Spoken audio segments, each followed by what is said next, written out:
بسم اللہ الرحمن الرحیم۔ السلام علیکم سامعین و ناظرین، پیش خدمت ہے ناول غروب محبت کی قسط نمبر 7، جس کی رائٹر ہیں سمیرہ حمید۔ ناول کی طرف چلنے سے پہلے میری آپ سب لوگوں سے ریکویسٹ ہے کہ کائنڈلی میرے چینل کو سبسکرائب کیجیے گا اور اپنے فرینڈز اور فیملی ممبرز میں شیئر کیجیے گا۔ چلیے چلتے ہیں ناول کی طرف۔ میں اسے ہر بات سکھاؤں گا، ہر وہ بات جو اسے دھوکے سے بچا سکے۔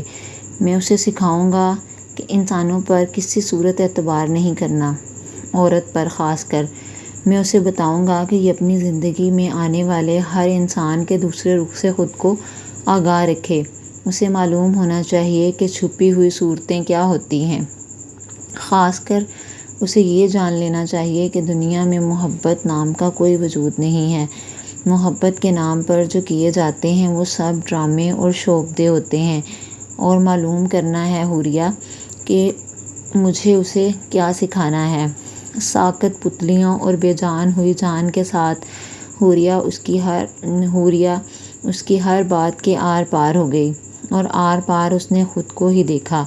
اس نے تیزی سے سر نفی میں ہلایا، پاگلوں کی طرح۔ اگر اور معلوم کر لیتی تو جو بچا تھا وہ سکون بھی جاتا رہتا، پھر وہ باقی ماندہ زندگی کیسے گزارتی؟ اگر اسے معلوم ہو جاتا تو راتوں کے آخری پہروں میں بھی سو نہ سکتی۔ 3 افراد پر مشتمل وہ گھر صرف 2 افراد کا ہوا۔ حوریہ ہر گزرتے دن کے ساتھ منفی ہونے لگی، ایک ایسی عورت جسے ہر گزرتے وقت کے ساتھ ناپسند کیا جا رہا تھا، بنا کسی وجہ کے، بنا کسی ثبوت کے۔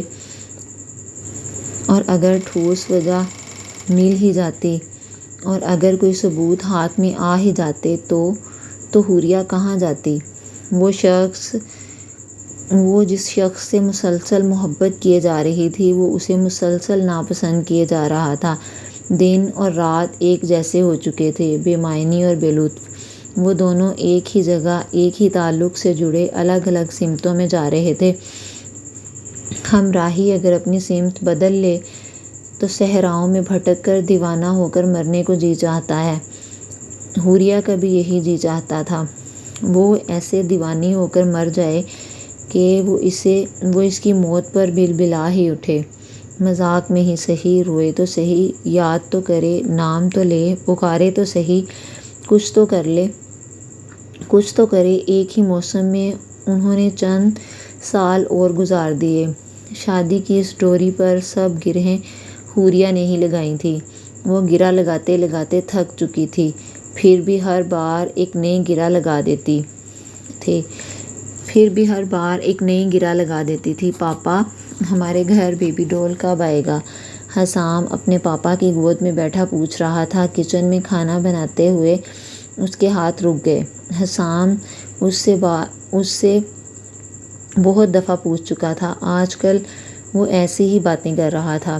اسکول سے واپسی پر جب وہ دونوں واک کرتے ہوئے گھر کی طرف آ رہے ہوتے تھے تو یہ اس کا پسندیدہ موضوع ہوتا تھا بات کرنے کے لیے۔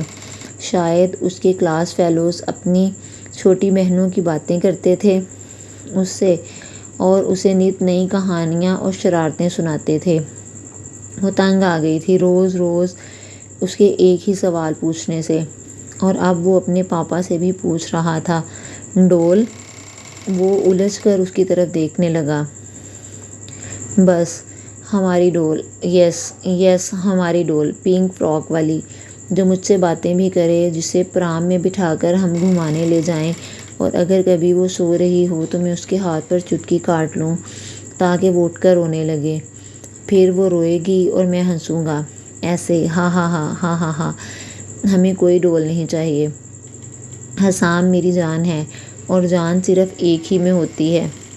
پھر میں کس سے کھیلوں گا؟ مجھ سے۔ لیکن آپ تو بڑے ہیں، اور آپ ہر وقت میرے ساتھ بھی نہیں ہوتے۔ وہ ہر وقت میرے ساتھ رہے گی۔ اگر تم چاہو تو میں ہر وقت تمہارے ساتھ رہوں گا، کوئی کام نہیں کروں گا۔ میں تم سے اتنی محبت کرتا ہوں، اتنی۔ اس نے اپنے دونوں بازو پھیلائے، اور اتنی محبت میں سب کچھ کیا جا سکتا ہے۔ میں بھی۔ حسام نے بھی اسی کے انداز میں بازو پھیلائے۔ تمہیں پتہ ہے حسام، دنیا میں صرف ایک ہی محبت ہوتی ہے، باپ اور بیٹے کی، تمہاری اور میری اور ماما کی۔ ماما کہتی ہیں وہ مجھ سے بہت پیار کرتی ہیں، بہت بہت، وہ بھی آپ جتنی ہی محبت کرتی ہیں، ہے نا؟ وہ محبت کر لیتی اگر وہ ایک عورت نہ ہوتی۔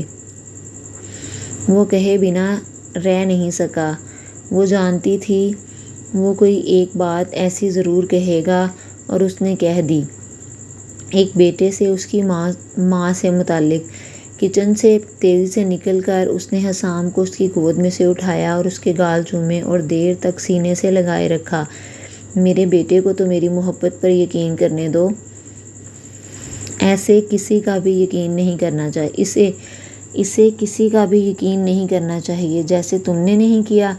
ان سالوں میں مجھے ٹھیک سے معلوم ہی نہیں ہو سکا کہ مجھے ایسا کیا کرنا چاہیے کہ وہ ہو جائے جو تمہیں چاہیے، اور تم نے خود تو مجھے محبت دی نہیں۔ تم چاہتے ہو مجھے حسام کی محبت بھی نہ ملے؟ تم چاہتے ہو وہ تمہارے جیسا بن جائے؟ نہیں، میں چاہتا ہوں کہ وہ مجھ جیسا نہ بنے، اپنے باپ کی طرح اندھا اور برا نہ بنے، ہر ایک کے ہاتھوں الو نہ بن سکے۔ وہ آنکھیں کھول کر دنیا کو دیکھے، پرکھے اس کے ہر رنگ ڈھنگ کو۔ اسے معلوم ہونا چاہیے کہ اسے صرف کتابیں ہی نہیں پڑھنی، اسے لوگوں کو بھی پڑھنا ہے۔